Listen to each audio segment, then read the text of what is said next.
Welcome to the first of what I'm calling the scribble videos because I'm using my pad to show you how to do some of the different fraction operations.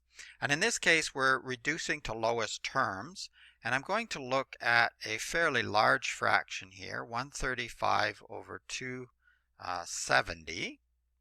And I'm going to ask myself, what can I divide both of these numbers by? And I see a 5 and a 0 at the end, and that tells me right away that I can divide both of these numbers by 5.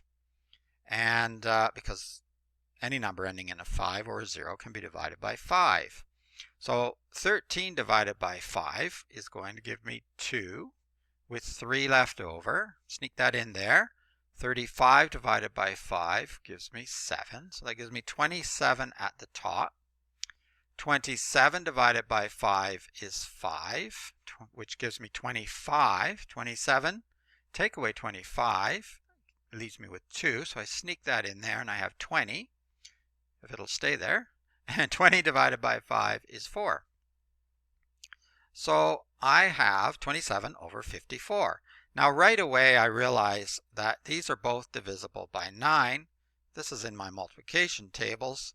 So 27 divided by 9 gives me 3. And 54 divided by 9 is going to give me a 6.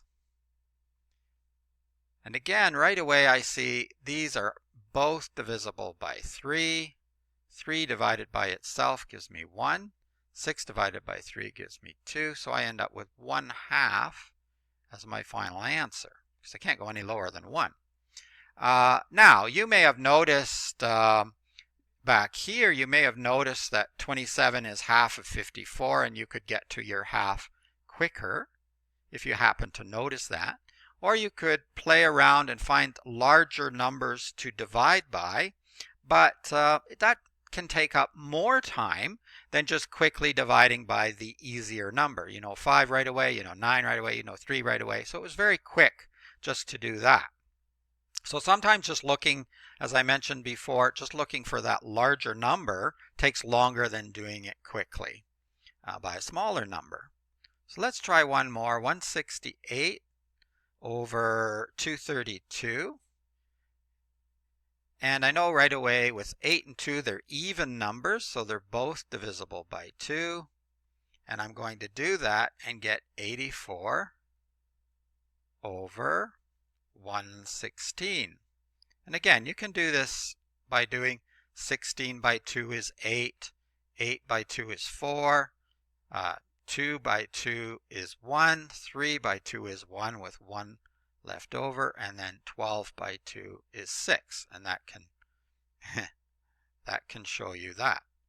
Then I can divide by 2 again, and I'll get 42 over 48, or sorry, 42 over 58. And then I'll divide by 2 again, and I will get 21 over 29. So I've divided all of these by 2. Sometimes these numbers don't like to stay. And I end up with 21 over 29. 21 can only be divided evenly by a 3 or a 7, except for 1, which doesn't change anything, or a 21. And 29 can't be divided evenly by 3, a 7, or a 21. So that is the lowest we can go. We can't divide 21 and 29 by the same number evenly any longer. So that's as far as we can go. Now, of course, you notice divide by 2, divide by 2, divide by 2. There's a lot of dividing here. You may have noticed in this section that this is divisible by 4. And then you could get more quickly to your 21 over 29. You might have noticed up here you could divide this number by 8, but most people wouldn't notice that right away. That's a little more tricky. So, whoops, that's a strange looking 8. But if you did, you could just divide by 8 and get to your answer even quicker. But like I say, it's often easier just to use the smaller numbers and do it 2 or 3 times and get to your lowest terms. Once you can't divide any longer by the same number, you are done. So it's as simple as that. So